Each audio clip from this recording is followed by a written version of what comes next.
हा बिभत्स रस आहे. जुगुप्सा हा त्याचा स्थायी भाव आहे. रसशास्त्र फार सुंदर आहे. एखाद्या वेळेला त्याचा अभ्यास करण्याची संधी मिळाली तर माणसांनी जरूर त्याचा अभ्यास करावा. रसशास्त्राचा, साहित्यशास्त्राचा आवर्जून अभ्यास करावा. अतिशय सुंदर शास्त्र. गोपिकांच्या अंतःकरणामध्ये एकदम संसाराबद्दलची जी त्यक्त भावना निर्माण झाली, या संसाराकडे अत्यंत हीन दृष्टीनं बघून त्या गोपिका संसाराचा त्याग करून निघाल्या. या गोपिकांच्या अंतःकरणामध्ये हा निर्माण झालेला रस हा बिभत्स नावाचा रस आहे. त्यानंतर अद्भुत रस येतो. अद्भुत रसाचा स्थायी भाव हा विस्मय आहे. विस्मय. आता एका बासरीचा स्वर सगळ्या गोपिकांच्या कानावर पडला. तोच स्वर गोपाळांच्याही कानावर पडला. तोच स्वर त्या घरातल्या म्हाताऱ्या बायकांच्याही कानावर पडला. पण यापैकी कोणीही बाहेर न पडता फक्त गोपिका बाहेर पडल्या, ज्यांच्या अंतःकरणामध्ये कांतासक्ती होती. ही अद्भुतता आहे. भगवंताच्या बासरीचा स्वर एका विवक्षित वर्गावर होणं ही अद्भुतता आहे. सगळ्यांच्या कानावर पडून परिणाम सगळ्यांवर सारखा नाही आहे. भगवंतानी तो स्वर काढला याचं कारण त्याच्याकरता काय आहे? टीकाकारांनी वर्णन असं केलंय. आपण थोडी श्रीधरी टीका बघा. आचार्यांनी वर्णन असं केलंय, भगवंतानी जेव्हा बासरी वाजवली ना, तेव्हा बासरीतून भगवंतानी वेगवेगळे स्वर काढले नाहीत. क्लीम या बीज मंत्राचा भगवंतानी स्वर काढला. क्लीम. क्लीम हे कामबीज आहे. कामबीज आहे क्लीम.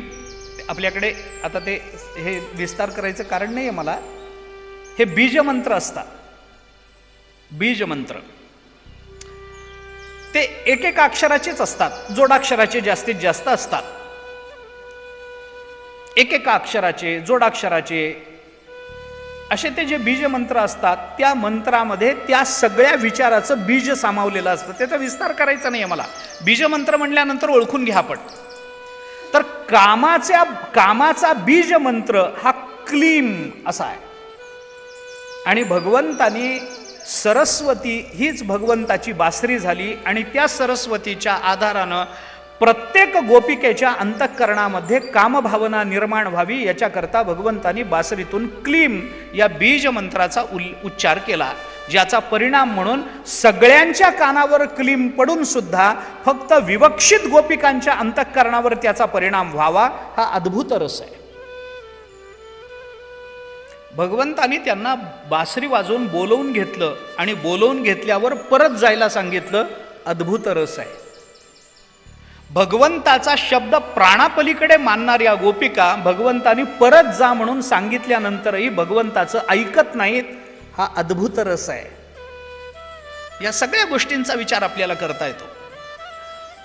आणि जेव्हा या गोपिका तिथून निघाल्या, बाहेर पडल्या, लगबगीनं आल्या आणि वृंदावनामध्ये भगवान बासरी वाजवताना या गोपिकांनी पाहिलं, त्यावेळेला त्या भगवंताच्या दर्शनानं या गोपिकांना इतका आनंद झाला की त्या आनंदात त्या एकदम शांत होऊन गेल्या. हा शांत रसही त्याच वेळेला सर्व रसांच्या बरोबरीनं रासामध्ये सहभागी झालेला आहे. कशाकरता मी आपल्याला सांगितलं? रसानाम समूहो रासहा ही रास शब्दाची व्याख्या आहे. रसांचा समूह म्हणजे रास. हे सगळे रस तिथं उपलब्ध आहेत, उपस्थित आहेत. गोपिका प्रत्येक जण स्वतंत्र आलेले आहेत, पण रस मात्र सगळे एकत्रित आलेले आहेत. रसानाम समूहो. रसांचा हा समूह म्हणजे रास आहे. सगळे रस आहेत. गोपिका एकदम शांत झाल्या. हाही भावच आहे. भक्तिशास्त्रामध्ये भगवंताच्या संबंधानं चिंतन करताना भक्तिशास्त्रकारांनी 4 भावाचा विचार केला आहे. भावोदय, भावसंधी, भावशाबल्य आणि भावशांती असे 4 प्रकार आहेत भावाचे. आता हे सगळं रासक्रीडेच्या संबंधानंच आहे. पण एवढं करू नये, रास सांगितला जाईलच याची शाश्वती नाही आहे. मी पहिल्या दिवशी बोललो, कालही बोललो, आजही बोलतो, सगळा रास सांगणं हे शक्य नाही. मी फक्त त्याची भूमिका काय आहे एवढं आपल्याला सांगतो. आणि ही भूमिका ऐकून जर आपल्याला भागवत उघडून रासक्रीडा वाचावी वाटली तर माझी 3 दिवसाची प्रवचनं सार्थकी लागली असं मी समजेल. दशमस्कंध भागवताचा 29वा अध्याय ते 33वा अध्याय हे 5 अध्याय रासपंचाध्यायी आहे. जर उघडून आपल्याला वाचावंसं वाटलं तर मी धन्य झालो. आपण विचार करा, सगळं सांगता येणं शक्य नाही. रसानाम समूह रासहा, सगळे रस एकत्रित आले. रस येण्याकरता भाव यावे लागतात, भावाशिवाय रस नाही. मग हे भाव कोणते? भगवंताची बासरी कानावर पडल्यानंतर अंतःकरणामध्ये भगवंताच्या भेटीचा भाव निर्माण झाला, याला भावोदय म्हणतात. आपण तिथे गेल्यानंतर परमात्मा आपल्याला भेटतील. आता उत्सुकता आहे, भगवंताच्या भेटीची आशा आहे, भगवंताच्या भेटीची घाई आहे. आणि भेटी करता उत्सुक झालेली गोपिका अंतःकरणामध्ये उत्सुकतेचा भाव घेते आणि त्याच वेळेला हाही विचार करते की तिथं गेल्यानंतर तो मला ज्या वेळेला भेटेल त्यावेळेला मी त्याच्याशी काय बोलू? प्रपंचाबद्दल बोलू का, त्याच्याबद्दल बोलू का, माझ्याबद्दल बोलू का, प्रेमाबद्दल बोलू का, भक्तीबद्दल बोलू? असा विचार तिच्या मनामध्ये निर्माण झाला. उत्सुकतेबरोबर संवाद काय करावा हा प्रश्न निर्माण झाला. उत्सुकता आणि प्रश्न या दोन्ही विचाराची संधी झाली, याला भावसंधी असं म्हणतात. आणि मग भगवंताबरोबर बोलायचं तिने ठरवल्यानंतर मग तिच्या मनामध्ये विचार आले, कशाबद्दल बोलू? प्रेमाबद्दल बोलू तर त्याच्या प्रेमाबद्दल बोलू का माझ्या? भक्तीबद्दल बोलायचं असेल तर माझी भक्ती सांगू का भक्तीची व्याख्या त्याला विचारू? जर प्रपंचाबद्दल बोलायचं असेल तर प्रपंचाचा निरास विचारू का प्रपंचाची भावरूपता विचारू? प्रपंचाबद्दल बोलायचं असेल तर प्रपंचाच्या विवर्ताबद्दल बोलू का प्रपंचाच्या अस्तित्वाबद्दल बोलू? जर घरातले काही प्रश्न मांडायचे असतील तर त्याच्या घरातले प्रश्न विचारू का माझ्या घरातले प्रश्न सांगू? असे जे वेगवेगळे विकल्प तिच्या मनामध्ये प्रपंच परमार्थाच्या संबंधानं आले त्याला भाव शाबल्य असं म्हणतात. आणि हे सगळं झाल्यानंतर ज्या वेळेला भगवंताचं दर्शन झालं त्यावेळेला त्याला बोलायचंही विसरून गेली, प्रपंचही विसरून गेली, त्यालाही विसरून गेली. फक्त तो समोर आणि मी त्याला पाहते आहे एवढंच शिल्लक राहिलं. याला भाव शांती असं म्हणतात.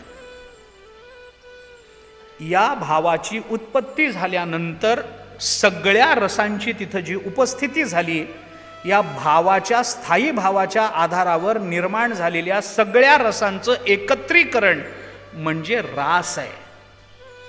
आणि हा रास भगवंतानी गोपिकांबरोबर केला. भगवान अपिता रात्रिः शारदोत्फुल्ल मल्लिकाः वीक्षरन्तुं मनश्चक्रे योगमायामुपाश्रितः.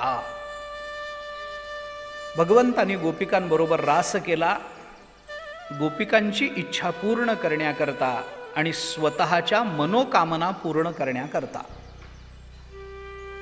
म्हणून कालही म्हटलं ना, अपी शब्दामध्ये खूप सामर्थ्य आहे. भगवान सुद्धा त्या रात्री, भगवान सुद्धा, भगवान अपी. भाव बघा ना, आपण आपल्याला भगवंताचं महत्व रासामध्ये नेहमी सांगितलं जातं, पण रासामध्ये भगवंताला महत्व देण्यापेक्षा गोपिकांना महत्व द्या अशी वृंदावनातली पद्धत आहे. वृंदावन हे राधेला महत्व देतं, कृष्णाला नाही. वृंदावन बघा आपण, राधेला महत्व आहे. कृष्णाचं मोठेपण एवढ्या करता आहे की राधेला तो आवडतो म्हणून तो मोठा आहे वृंदावनात. त्यामुळे गोपिकांचं महत्व म्हणून भगवान सुद्धा आता भगवान हा जो शब्द आहे ना, तो शब्द आपण बघा ना, भगवान कुणाला म्हणतात? भगवान सुद्धा, माणूस सुद्धा नाही म्हटलं, भगवान सुद्धा. भगवान कुणाला म्हणतात? विष्णू पुराणामध्ये भगवान शब्दाची 2 पद्धतीनं व्युत्पत्ती सांगितली. ऐश्वर्यस्य समग्रस्य धर्मस्य यशसः श्रियः ज्ञान वैराग्यश्चैव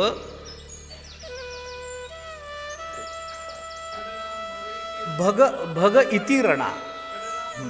षड नाम नसेल ते सांगतो, मला स्मरणात आहे. षड नाम भग इति रण हा चालेल. तर याला भग अशी संज्ञा आहे. ऐश्वर्यस्य समग्रस्य, ते ज्ञानोबारांनी त्याच्यापेक्षा सोपं केलंय. 6व्या अध्यायाचा प्रारंभ. ऐका यश श्री औदार्य ज्ञान वैराग्य ऐश्वर्य हे 6 गुणवर्य वसती जेथ म्हणून तो भगवंतू निसंगाचा सांगा तू पार्था दत्तचित्तू होई. आता 6व्या अध्यायाचा प्रारंभ, श्लोकाच्या प्रारंभाच्या आधी पहिल्या श्लोकाच्या, हे ज्ञानोबाराय बोलतात. यश श्री औदार्य ज्ञान वैराग्य ऐश्वर्य या 6 गुणांना भग अशी संज्ञा आहे. आणि हे 6 म्हणजे भग ज्याला प्राप्त झाले त्याला भगवान असं म्हणतात. लक्ष्मी प्राप्त झाली त्याला लक्ष्मीवान असं म्हणतात की नाही? ज्ञान ज्याला झालं त्याला ज्ञानवान असं म्हणतात की नाही? तसं भग ज्याला प्राप्त झाले त्याला भगवान असं म्हणतात. मग भग म्हणजे काय? या 6 गुणांना भग अशी संज्ञा आहे. आता ज्याच्या ठिकाणी इतकं वैराग्य आहे, वैराग्य हा त्याच्यातला एक महत्वाचा गुण सांगितला गेला. षण्णाम भग इति रणा असं म्हटलं ना, हे 6 गुण सांगितले ना. ज्ञानोबारायांनी गुणवर्य म्हटलंय त्यांना, सगळ्यात श्रेष्ठ गुण. त्याच्यामध्ये वैराग्य आहे, समग्र वैराग्य आहे. मग समग्र वैराग्य ज्याच्या वाट्याला आलेलं आहे त्याला कुठल्या तरी स्त्रियांमध्ये गुंतावं वाटलं. भगवान अपि, भगवंताला सुद्धा. तुम्हाला आम्हाला वैराग्य नसतंच, असलं तर ते क्वचित कुठंतरी निर्माण होतं स्मशानात वगैरे गेल्यावर. पण आपण एखाद्या वेळेला एखाद्या विषयात अडकणं मान्य आहे, पण भगवंतानी गोपिकांमध्ये अडकावं. भगवान अपि, अपि शब्दाचा अर्थ, किंवा विष्णू पुराणाने दुसरी एक व्याख्या केली भगवान शब्दाची. उत्पत्तींच विनाशंच भूतानाम अगतिम गतिम वेत्ति विद्याम अविद्यांच भगवान इति कथ्यते. किंवा सवाच्यो भगवान इति, दोन्ही पाठ आहे. सवाच्यो भगवान इति. उत्पत्तींच विनाशंच एक जोडी, भूतानाम अगतिम गतिम दुसरी जोडी, वेत्ति विद्याम अविद्यांच तिसरी जोडी. या 3 जोड्या ज्याला ज्ञात आहेत, सवाच्यो भगवान इति, त्याला भगवान असं म्हटलं जातं. जगताची उत्पत्ती आणि जगताचा लय ज्याला कळतो, भूतांचा जन्म आणि भूतांचं नष्ट होणं ज्याला कळतं, आणि भूतांचं ज्ञान आणि भूतांचं अज्ञान याचा जो साक्षी आहे त्याला भगवान असं म्हटलं जातं. साक्षी हा तटस्थ असतो वेदांताच्या नियमानुसार. आणि या दृष्टीनं असा जो भगवान आहे त्या भगवंताला सुद्धा त्या रात्री क्रीडा करावी वाटली, हा अपि शब्दाचा अर्थ. भगवान अपि, इतका मोठा असून सुद्धा. उदाहरणं देऊन त्याला मी सवंग करत नाही. त्या रात्री भगवंताला सुद्धा क्रीडा करावी वाटली, म्हणून भगवंतानी बासरी वाजवली. गोपिका सगळं काम टाकून त्याच्यापर्यंत पोचल्या, आणि त्या पोचल्यानंतर भगवंतानी त्यांचं स्वागत केलं आणि त्यांना विचारलं, कशा करता तुम्ही आलाय? मी तुमचं काय भलं करू सांगा. आणि मग भगवंतानी त्यांना सांगितलं, ही रात्रीची वेळ आहे, हे येणं बरं नाही. तुम्ही कुलस्त्री आहात, घरंदाज स्त्रिया आहात. एखादी कुलस्त्री, एखादी घरंदाज स्त्री रात्रीच्या वेळेला एकटी अशी घराबाहेर पडते, हे तुमच्या कुटुंबाला, तुमच्या कुलाला शोभणारं नाही आहे. कशा करता इथं आला तुम्ही? रात्रीची वेळ आहे, जंगल आहे, श्वापद राहतात. अशा वेळेला स्त्रियांनी आपल्या आपल्या घरी असलेलं बरं, तुम्ही जा निघून. गोपिका हल्ल्या नाहीत. मग भगवंतांनी सांगितलं, तुम्हाला मी जा म्हणतो कारण तुमचे बाकीचे सगळे तुम्हाला शोधत असतील. घरातले लोक कुठे गेली कुठे गेली कुठे गेली त्यांचं चालू असेल. याच्याकरता म्हणून मी तुम्हाला सांगतो, तुम्ही जा इथून, तुम्ही जा. पहिल्यांदा सांगितलं, जीवाची भीती घातली. जीवाची भीती जेव्हा त्या गोपिकांनी स्वीकारली नाही, तेव्हा त्यांना सांगितलं की बाकीचे घरचे लोक घाबरले असतील, त्याच्याकरता तुम्ही घरी जा. तुम्ही चांगल्या घरातल्या आहात. गोपिका गेल्या नाही. मग भगवंतांनी त्यांना धर्म सांगितला. धर्मानं वागणं हे प्रत्येक जीवाचं कर्तव्य आहे. आपला धर्म आपल्याला पाळता आला पाहिजे. धर्माची संज्ञा ही व्यापक आहे. धर्म ही संज्ञा व्यापक आहे. त्याचा विवक्षित एक अर्थ जरी केला गेलेला असला, धर्मशब्दामध्ये धारण करणे हा जरी अर्थ असला, ध्रु धातूवरून जरी त्या शब्दाची व्युत्पत्ती सांगितली गेलेली असली, तरी त्या शब्दाची व्यापकता आणि त्या संकल्पनेची व्यापकता इतकी आहे की तो शब्द जिथं जिथं जोडला जातो तिथं तिथं त्या शब्दाची रंग बदलत राहतात. म्हणजे पुरुषाचा धर्म म्हटलं की वेगळा होतो, स्त्रीचा धर्म वेगळा होतो. धर्म धर्मच आहे. शिक्षकाचा म्हटलं की वेगळा होतो, डॉक्टरचा म्हटलं की वेगळा होतो, विद्यार्थ्याचा म्हटलं की वेगळा होतो. धर्म जरी असला, त्याची व्याख्या जरी सगळीकडे एक असली, तरी सुद्धा त्या धर्माची इतकी व्यापकता अर्थदृष्टीने आहे की तो धर्मशब्द ज्या शब्दाला जोडून येतो त्याचे सगळे रंग आपल्याकडे घ्यायला लागतो. त्याचे सगळे रंग. मग शिक्षकाचा धर्म, डॉक्टरचा धर्म, पुरुषाचा धर्म, स्त्रीचा धर्म, हे सगळे धर्म, नोकराचा धर्म, मालकाचा धर्म, हे सगळे धर्म मग वेगवेगळ्या अर्थाने प्रकट व्हायला लागतात. धारणात धर्ममित्याहुर धर्म धारयते प्रजा यस्या धारण संयुक्तः स धर्म इति कथ्यते. व्यास महर्षींनी महाभारतामध्ये धर्माची व्याख्या केली.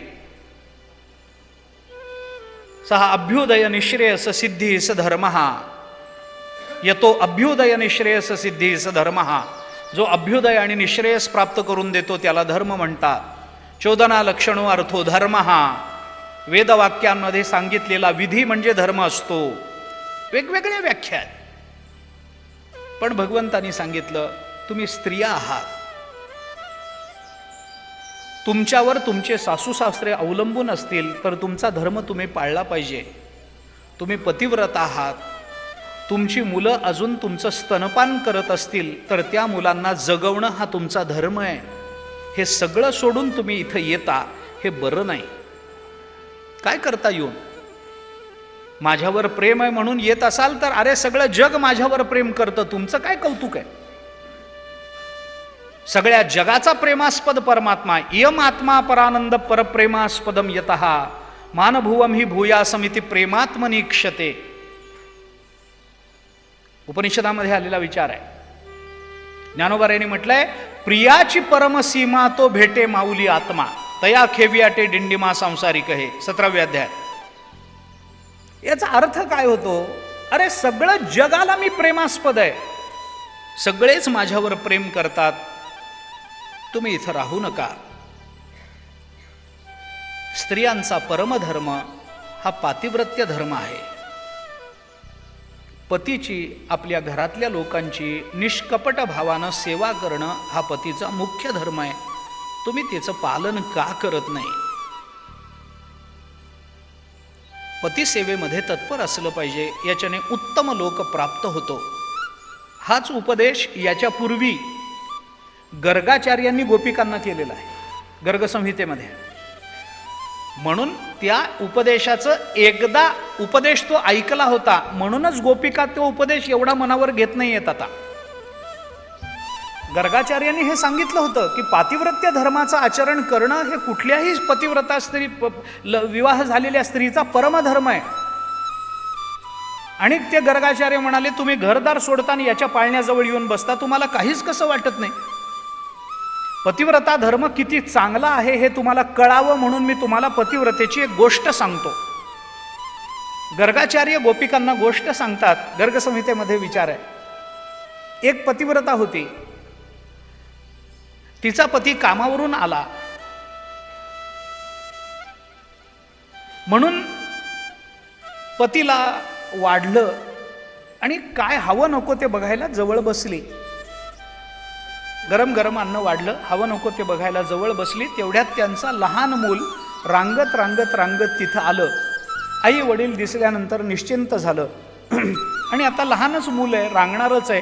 इकडं तिकडं बघितलं तेव्हा त्याला त्या चुलीतले निखारे दिसले त्या लहान मुलाला. जुन्या काळातल्या चुली अशा आवेल्याच्या चुली नव्हत्या, अशा जमिनीमध्ये खड्डा करून चुली केल्या जायच्या. ते निखारे ते दिसल्यानंतर ते मूल रांगत रांगत त्या खोल अशा चुलीकडे जायला लागलं. चुली जवळ गेलं. त्या स्त्रीनं ते पाहिलं की आपलं मूल आता चुलीत पडेल. मग काय करावं? मुलाला उचलायला जावं तर पतीला तेवढ्यात काही लागलं तर आपल्याला वाढता येणार नाही, आपला पातिव्रत्य धर्माचा भंग होईल. आणि जर याला वाढत बसावं तर मूल चुलीत पडेल, पेटत्या चुलीत पडेल. काय करावं? तिला पतिव्रता धर्म महत्त्वाचा वाटला. मुलाकडे दुर्लक्ष केलं. मूल रांगत रांगत चुलीकडे गेलं आणि निखाऱ्याने पेटलेल्या त्या चुलीमध्ये जाऊन पडलं.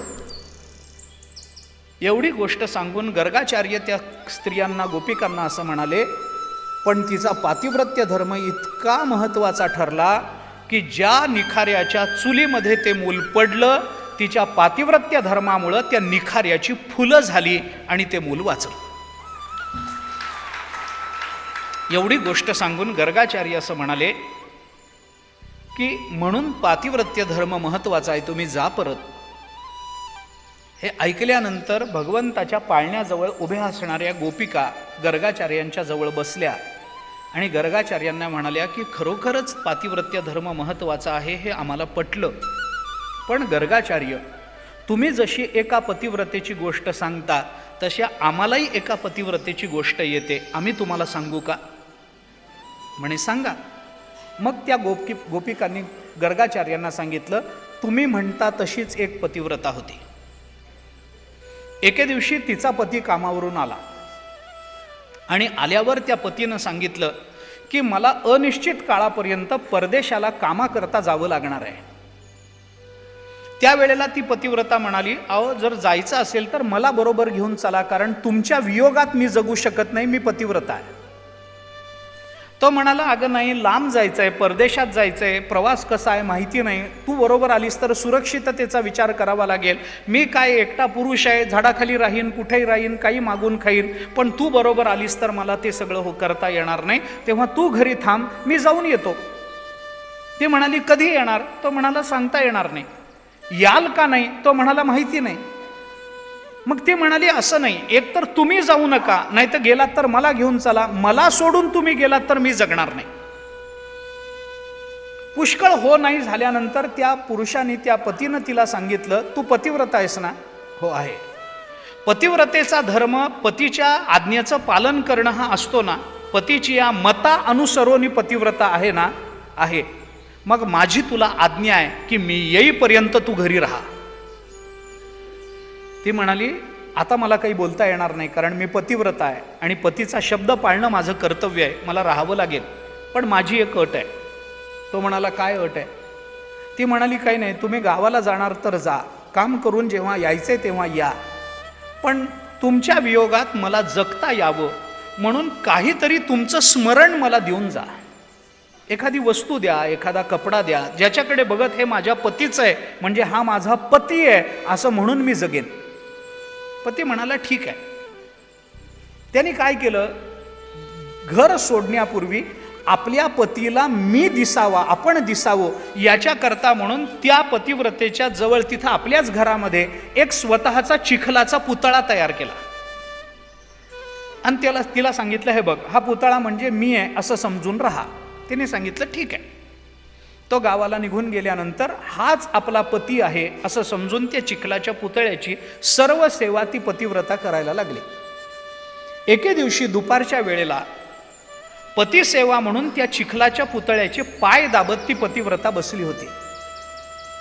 तेवढा तिचा गावाला गेलेला जो पती तो बाहेरून आला आणि त्यांनी दरवाजा वाजवला. वाजवल्यावर हिने आतून विचारलं, कोण आहे? तर तो म्हणाला, अगं मी तुझा पती जो गावाला गेलो होतो तो परत आलोय, दार उघड. इतकी कथा सांगून त्या गोपिका गर्गाचार्यांना असं विचारतात की गर्गाचार्य आता सांगा की या गोपिकेने दार उघडावं की उघडू नये.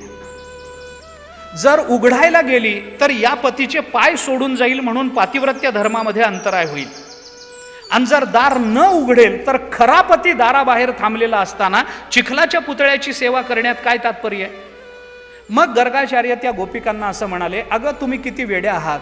जर खरा पती आलेला असेल तर चिखलाच्या पुतळ्याला घेऊन काय करायचंय? मग गोपिका म्हणाल्या, आमचंही म्हणणं तेच आहे, हा खरा पती अवताराला आलेला असताना घरच्या चिखलाच्या पुतळ्यांकडे आम्हाला का परत पाठवता? आमचा खरा पती हा आहे. आणि म्हणून गोपिका त्या पातिव्रत्य धर्माचा उपदेश ऐकून सुद्धा भगवंताच्या वचनाचा इतका प्रभाव त्यांच्यावर पडला नाही आणि त्यांनी सांगितलं की आम्ही इथून जाणार नाही.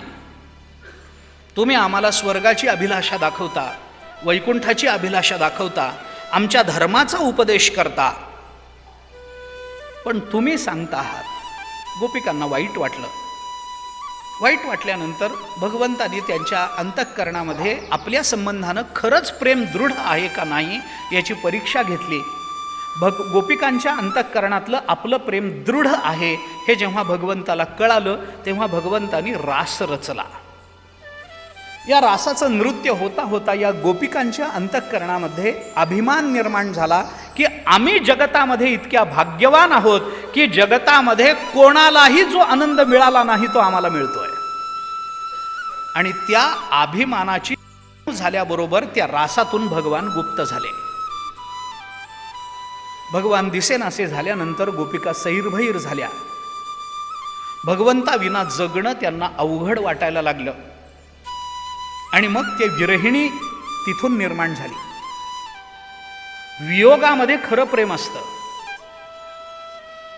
भक्तिशास्त्र चिंतन करताना 3 भूमिका सांगतं: पूर्वराग, मिलन आणि विरह. या 3 अवस्था एकापेक्षा एक श्रेष्ठ आहेत. पूर्वरागापेक्षा मिलन श्रेष्ठ आहे आणि मिलनापेक्षा विरह श्रेष्ठ असतो. एका भक्ताचं चिंतन या संबंधामध्ये सांगितलं जातं. एका भक्ताचा विचार सांगितला जातो की त्या भक्ताला असं विचारण्यात आलं की तुम्हाला भगवंताचं मिलन हवंय का भगवंताचा विरह हवाय? तुम्हाला काय हवंय सांगा. असं सांगितल्यानंतर त्या भक्ताने असं सांगितलं की मला जर काही द्यायचं असेल तर मला भगवंताचं मिलन नकोय, मला भगवंताचा विरह हवाय. संगम विरह विकल्पे वरम इह विरहो न संगमस्तस्य. संगम आणि विरह याचा जर विकल्प मला द्याल तर मला विरह हवा आहे, मला त्याचा संग नको. का? त्याचं कारण सांगितलं: संगे भवती स एकहा त्रिभुवनम अपि तन्मयम विरहे. कारण त्याने असं सांगितलं की संग झाला, मिलन झालं तर जिथे मिलन झालं, ज्याच्याशी मिलन झालं तो एकटाच दिसतो, पण ज्याचा विरह निर्माण झाला तो त्रिभुवनामध्ये सगळीकडे दिसायला लागतो. म्हणून संगमापेक्षा विरह चांगला. विरहाची भूमिका सर्वश्रेष्ठ आहे. मिलनापेक्षा विरह श्रेष्ठ. या विरहामध्ये 3 प्रकार असतात: एक वर्तमान विरह, एक भावी विरह आणि एक भूत विरह. याच्यामध्ये वर्तमान विरहापेक्षा भावी विरह सहन करायला अवघड असतो आणि भावी विरहापेक्षा सुद्धा भूत विरह सहन करायला अवघड असतो. या भूत विरहाची 10 लक्षणं भक्तिशास्त्रांनी सांगितली आहेत. चिंतात्र जागरोद्वेगौ तानवम मलिनांगता प्रलापो व्याधी उन्मादः मोह मृत्युर्दशादश. गोपिकांच्या अंतःकरणामध्ये भगवान गुप्त झाल्यानंतर मरणाची भूमिका. भक्त भगवंताच्या विरहात मरत नाही, पण मरण सदृश्य अवस्था त्याला प्राप्त होते. गोपिकांना तसं झालं. आणि त्या अत्यंतिक विरहातून गोपिका भगवंताला आळवायला लागला. त्याला गोपीगीत असं म्हटलं जातं. जयति तेधिकं जन्मनाव्रजः श्रयत इंदिरा शश्वदत्रयी दयित दृश्यतां दिक्षु तावकाः स्त्वयि धृता सवस्त्वान् विचिन्वते शरदुदासये साधुजात. सगळं गोपीगीत. या गोपीगीतामध्ये करुण भाव निर्माण झाला. इतकं कारुण्य गोपिकांनी निर्माण केलं की भगवंताच्या संबंधानं गोपिकांच्या अंतःकरणातला भावोद्रेक काय आहे हे जगालाच परमात्म्यालाही कळालं. प्रेमाच्या पहिल्या अवस्थेला भाव म्हणतात. उज्ज्वल नीलमणींनी चिंतन करताना सांगितलं, प्रेमणस्तु प्रथमावस्था भाव इत्युच्यते बुधैहि. प्रेमाच्या पहिल्या अवस्थेला भाव म्हणतात आणि प्रेमाच्या शेवटच्या अवस्थेलाही भावच म्हणतात. मग या दोन अवस्थांमध्ये फरक काय आहे? फरक इतका की प्रेमाची जी पहिली अवस्था भाव आहे, तो भाव ज्याच्या अंतःकरणामध्ये निर्माण होतो त्याच्यावरच परिणाम करत असेल तर ती प्रेमाची पहिली अवस्था आहे. पण भाव अंतःकरणात निर्माण झाल्यानंतर तो ज्याच्या संबंधाने निर्माण करतो त्याच्यावर परिणाम करत असेल तर ती प्रेमाची शेवटची अवस्था आहे. तिलाही भाव असं म्हणतात. भगवंताच्या संबंधानं भाव निर्माण झाल्यानंतर माझ्या डोळ्यातून पाणी आलं तर ती प्रेमाची पहिली अवस्था आहे. पण माझं भजन ऐकून पांडुरंगाच्या डोळ्यात पाणी आलं तर ती प्रेमाची शेवटची अवस्था आहे. तोही भाव आहे. गोपीगीतामधून भगवंताच्या संबंधानं असा भाव निर्माण झाला की भगवंताला राहावलं नाही. गोपिका त्या वृंदावनामध्ये फिरत फिरत फिरत फिरत गोपीगीतामधून भगवंताला आळवत होत्या. आणि या गोपीगीतातून आळवला गेलेला परमात्मा, त्याला हे कळलं की यांच्या अंतःकरणातला भाव ही सर्वोच्च भूमिका आहे. परमात्मा त्या गोपीगीतानंतर त्या गोपिकांमध्ये प्रकट झाला. तासाम आविर्भूत शौरी स्वयमान मुखांबुजः पीतांबरधरस्त्रग्वी साक्षान मन्मथ मन्मथा इति गोप्य प्रगायन्तः प्रलपन्त्यश्च चित्रधा रुरुदु सुस्वरम राजन कृष्णदर्शन लालसा तासाम आविर्भूत शौरी. त्यांच्यामध्ये भगवान प्रकट झाले. मन्मथ असणारे भगवान श्रीकृष्ण जेव्हा गोपिकांमध्ये प्रकट झाले तेव्हा गोपिकांच्या अंतःकरणातल्या अभिमानाचा पूर्ण निराश होऊन गोपिकांचं अंतःकरण भगवन्मय झालं होतं. आणि त्यानंतर भगवंतांनी पुन्हा रास केला. त्या रासामध्ये गोपिकांच्या अंतःकरणामध्ये असणारी भगवंताबद्दलची कांतासक्ती ही इतकी उत्कर्षाला पोचली होती की त्या प्रत्येक गोपिकेला भगवान फक्त माझे माझे आणि माझेच आहेत असंच वाटायला लागलं.